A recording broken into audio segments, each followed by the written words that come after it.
but she is showing a willingness to throw in there in the pocket. I think she has to. I don't think she has any choice. Juliana stung her with that left hand. Oh, this is going to make Amanda tired. Right hand now lands. From the fucking...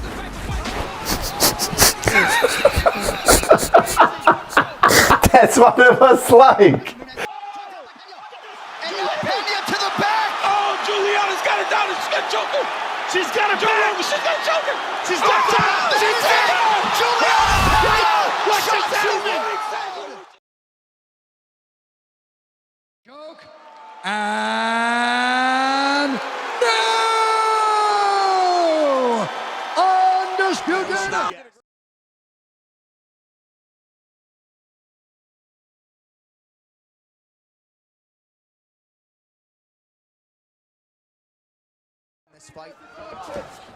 Welcome to Fighting out of Cape Town, the UFC 277 preview with myself, Big V, and your boy Zaz. And this is for the Pena versus Amanda Nunes UFC 277 preview. Let's go. Okay, cool. Fishy first fight. Magomed Ankalaev versus Anthony Smith Lionheart. Yes. What's your thoughts? Yo, so some people think Ankalaev could be the next big guy, the next contender. I think at some stage some people even thought he could be the next champion. But you know, he's beaten, you know, people like Krylov, Uzumir, Santos. That was like his last couple wins. I think that's the last 3 wins he has.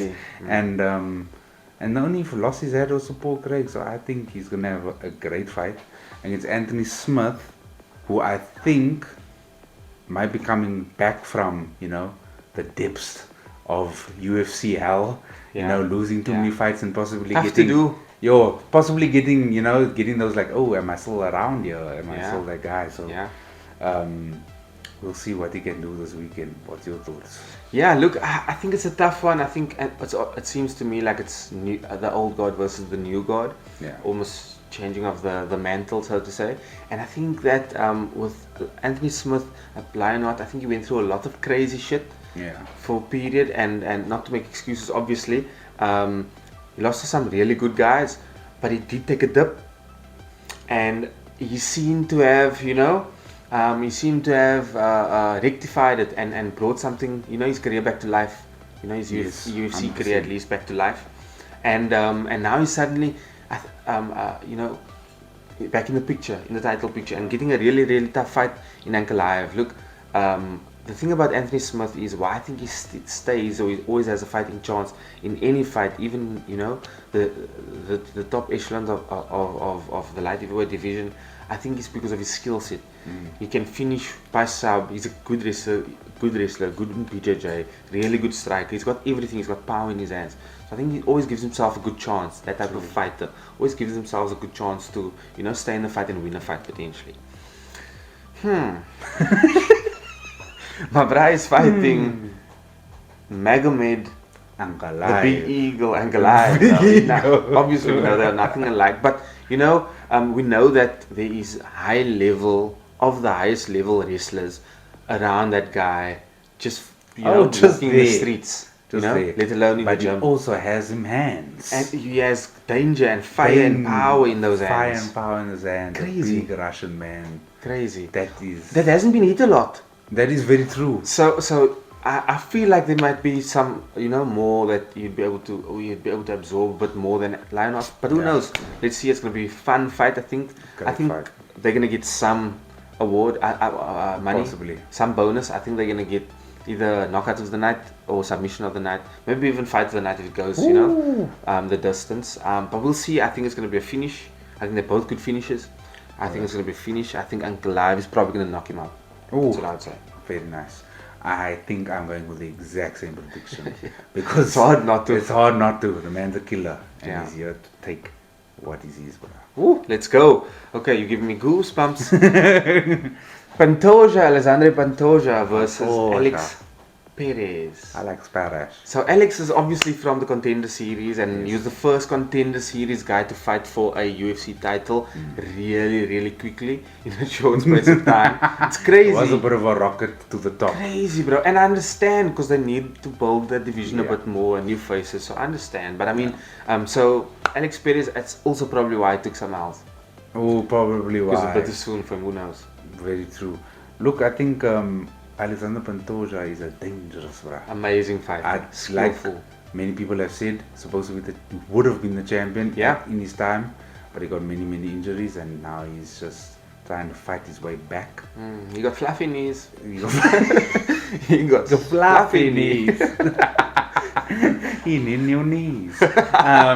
So, but he's fourth. I think he is fourth, or it's the other way around. They're fourth and sixth. Yeah. So I think the winner of this fight will probably fight the loser of Brand Moreno and Kai Kara France, 100% that which seems is to be what's later in the card. So Yeah. I think that's going to be an interesting one to look out for, because I think that could potentially then also be the next contender fight, right? But 100%. And Brandon Moreno and Pantoja have history, mad long history together. So that there's something there, right? Yes. And, I remember that being called out in the UFC fight 100%. night. It's because of the Ultimate Fighter, the Yeah. season, and so I think there's a lot of, there's something there. So we'll see how it goes. Over to the heavyweight bout between Derek Lewis versus Sergey Pavlovich. What are your thoughts? Look, I love the Black Beast. I love him. He's unfortunately coming off a loss to Vasa. And at the age of 37, I fear that my man might have a difficult appointment. Ball's not hot. Balls are not hot anymore. They're going to have to be iced after this fight. I'm telling you now, he's coming up against Sergey Pavlovich. This man is... The only loss he's had in the UFC was against Alistair Overeem about 4 years ago. Yeah. This man is coming. He's coming to hit people. Yeah. He's the next fighter from the Eastern Bloc that's here to take people out, Yeah, my bro. He's yeah. here. He's a TKO KO. He looks like he's supposed to be a bad guy in the movie Rocky. No, or any 100%. one of them. He looks like he's the 100%. bad guy. So we'll see how it goes. Look, with Derek Lewis, he's fighting in Houston again, and he's fighting Oh, Sergey Pavlova. That is Pavlova. I know it's Pavlova. It's just a joke. Relax. And this boy is 15-1, a Terminator. Oh, yeah, 100%, my bro.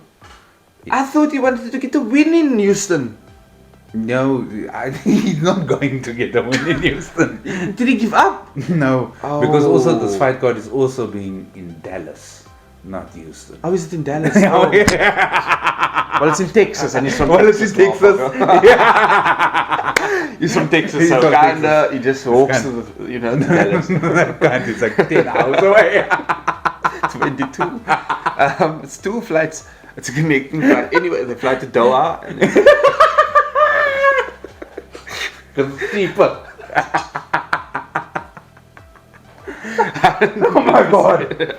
Oh. anyways, it's still his home hood, of Texas. 100%. No, And it's a state, right? Right, it's his state, and I just feel like He should not fight in his state. not that. No, like I feel like he's gonna retire. Ooh. I feel like I have a sneaky suspicion that he sort of alluded to the fact that he hated fighting in Texas, especially in Houston, because it sucked. It was a lot of pressure because so many people that were coming to see him, etc., and he didn't like that. And now suddenly he's fighting again in Texas, somewhere close to Houston. And I think for me it has gloves off in the octagon, written all over it. I hope it doesn't come to that. I mean, you don't want to see people die. Yeah, you don't want to, but you also want to, in a way. You understand it. You understand it, right? It's And age it's like 37. It's 37. He's had some He tough doesn't losses. have like and the, he probably in my opinion, doesn't have that skill set that takes you beyond 37. 100%.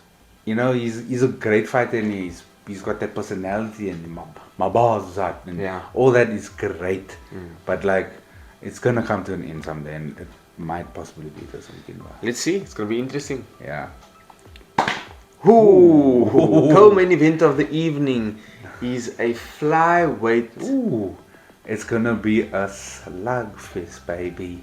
Ooh, Oh my word! So this is a flyweight interim title belt. Oh, contest yes. bout. Yes, because Figueiredo pulled out of this fight. 100%. So they will be fighting for a belt. So we will see an interim champion being crowned, so to speak, on Sunday morning South African time. So we'll see. It's going to be between Brandon Moreno and who I think should still be the champion. Hey, me too. Won't get too much into that. too. Hey, people like Michael Bisping feel the same. Most, I think, people Also, do. Bisping have one eye, but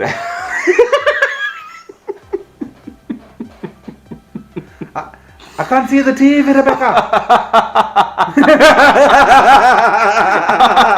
Oh my god, that's amazing. Anyway,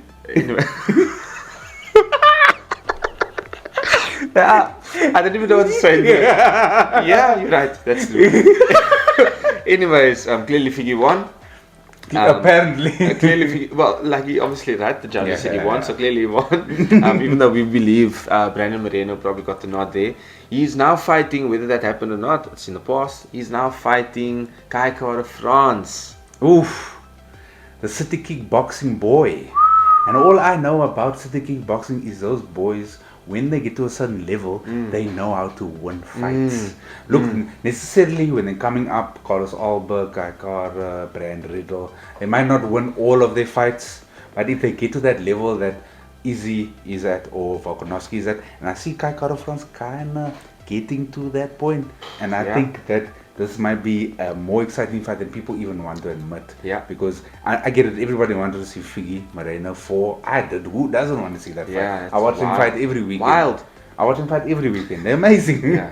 But this is going to be a great fight, and I can't wait to watch it, bro. Yeah, look, I think TKO France, he's on the up, right? He seems to be on this rise where, not a normal rise. I'm talking about, you know that where you've seen those fighters grow into something different.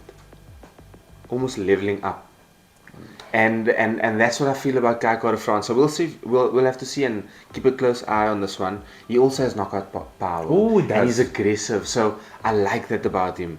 Brandon Moreno is as skilled as you like, and he can make adjustments. He can fight from the outside, and he can go in. He's very technical. He's fast. It's gonna be insane. It's gonna be insane. It's gonna be tough one. And Moreno's with Kraus at the moment. Yeah. And you know, like the game is being elevated, man. You know, 100%. And you know James Krause, like that's next level. Fight IQ. There's a lot of people at that gym. 100%. It's for a reason. 100%. It's for a reason. 100%. And you would have been getting some work in with Alex Moreau now. Oh yeah. Right. So and we know how good and skillful he is. So I think it's going to be interesting to see. And I think this has fight of the night written all over it, or knockout of the night. All over it. Or knockout of the night. Yes, 100%. Anything can happen in this one. 100%. So let's see. It's going to be exciting. Yo, bro. And then It's time. Let's go. The main event of the evening, women's bantamweight title fight between who now again? Juliana Pena and Amanda NUNES. Let's go. Okay, so this is obviously two. This is the rematch. Yes, this is the rematch. But you see, I don't believe. I don't know. I still can't believe that Juliana beat her the first time. Ooh. You feel like something was off. Yeah, I just didn't feel right. Yeah. And I feel like this is that moment to correct itself. And that, I feel like that is directly linked to her decision to go solo. Yeah, 100%. It's interesting. It's interesting. It's an interesting thing to talk about because I have two views on it, right? I say American Top Team took this woman through all those title defenses. Yeah. Like, an interesting conversation to have because, for one, you can say that American Top Team took her from, before champion to after champion. Yeah. Made her defend both titles. Yeah. So, but I feel like something might have happened in that camp or something just didn't, gel right with her, and that's why she's probably gone solo. The decision to go solo, though, I love Amanda. I love her. But I don't know, the whole decision to go solo, it puts like a bit of doubt in my mind. It's like, who are you training with? How are you training? Are you trying to sail off into the sunset? Or, you know what I mean? Like, is this your way of being like, you know what, let me just slow everything down. I'll maybe not win, you know, like I'll try to win the fight, but if I don't win the fight, then it's not the worst thing in the world. And, you know, I don't know what it is, but I still think, and I still believe that she has it in her to still beat Juliana Pena. Juliana Pena has a style, right? Yeah. That was clearly advantageous against Amanda. That's why she won, Yeah. right? It's not because she's just all of a sudden better. Yeah. You know what I mean? It's just the fighting style, and like Amanda just like got. It's almost like she got flustered. She gave up. I think she gave up. I didn't think the choke was in properly. Yeah, and I think she gave up. And that's my mystery about all of this is like, how much does she have in the game still, Amanda? Yeah. Like, how much does she really have in the game left? So my opinion, I think tons, and I'll tell you why. Like I've picked up a few things, and it's you bring up an amazing, you know, question or raise amazing questions, and so this is my perspective on a few things. Her splitting from ATT, going to her own camp or creating her own gym. They just had the Ultimate Fighter where she and Nina were coaching, and and in a latest interview, she actually with Mark Remandi, she actually speaks about liking coaching. Oh. So there's potential that I think the two of them are probably starting their own gym in that sense, where it's okay, we are the UFC fighters and we'll get our, you know, schedule in, fighting schedules and classes and people, coaches in, and then we'll start our own ATT and build it up, which is ours. And I think maybe they feel like if this is the info, Amanda, this is the right time to do it, because there's no better time to do it. Yo, very true. Before the runs, you know, Yes. the appeal runs out too much. Yeah. And why I think there's still a lot left in Amanda is because she was going in that fight with injuries, Yeah. so her knee wasn't good, and so Yeah, I don't know why I said injuries, but she went in that fight with injuries, and so I think there was just too much doubt in her mind, and I think Yeah. she didn't want to pull out of the fight, and so she agreed to fight, and I think that played a big part in the mind, and so she gave up so easily. One thing that could be the case with Amanda is that she's sleeping in silk sheets. Of course. Life is good. Of course. Have a wife. Of course. Have a daughter. Yeah. Life is good. Life is great. Life is great, and we've seen this before, not only in UFC, we've Yeah. seen it with Conor, but Yeah. we've seen in boxing, Yeah. right? It gets comfortable. Yeah. It gets comfortable, gets easier. But who knows? Maybe she still has a fire. Maybe and hopefully she does, because I think if she comes with who we know her to be, it's gonna be Then there's one no of the question. crazy. Yeah, then there's gonna be no question. Then she's gonna take Juliana out, and there's gonna be no question about whether she's the greatest anymore. She'll nullify that. She'll nullify that argument immediately. Well, you see, you can't take away the GOAT status, right? No, you she's still can't at achieved all. everything that No. she's achieved, so she'll always be the GOAT until someone can overlap it, right? Like Yeah. the second best lady out there currently is Valentina Shevchenko, Yes, yes, yes. and she beat her twice. You know what I mean? Yeah, so she's no, the GOAT. She's gonna be the GOAT Yes. until, you know, someone comes along in the distant future, in my opinion. Yeah. But with Juliana Pena, I think it's so interesting, not because of her style. I think her style is beatable, honestly, especially by Amanda. Because if Amanda is adequately conditioned and doesn't get as tired as she did in that first fight, which this will definitely won't be the case, she's gonna have a way with Juliana. She's so much bigger. Like Juliana can try to wrestle her, and Amanda will be able to nullify it, I believe, because of her strength and the skill. And so we'll have to see. It's crazy, but it's one of those things where you almost feel like Charles Oliveira. Don't count him out because Juliana, that is, like, you don't know. Yeah. But I just feel like Amanda will knock out. I swear to you, I feel like there's no question about it. I think this time she's coming in healthy, she's gonna knock her out. I think it's simple as that. However, something about these fights where people come with this huge dog in them makes it obviously really, really difficult to sustain, you know, your potential one punch power, knockout power. If they can, you know, take you through a flowy fight, very difficult to get that land at one, right? That counts. And so Juliana is also fighting for a lot. She just became the champion. She's loving the attention. Oh, she's loving had the a great media. She time. has a lot to fight for. Yes. So I think that's gonna, that's just gonna rival. It's gonna make it really good. It's gonna make it really both good. women have a lot to fight for. Yeah. And if you want some added value to this fight, go watch Ultimate Fighter, because that was literally the reality show that leads up to this fight. 100%. And it's quite good, so you should watch it. Brilliant. Let's see how it goes. Exciting card. Thank you so much for watching. Thank you for tuning in. Please like, comment, subscribe. Actually, don't, because usually if you tell people don't, that's what they go do. So don't like, don't subscribe. Don't subscribe. Let's go. Let's go. I've been Zaz. I've been Big V. And this is Fighting Out of Cape Town. Let's go.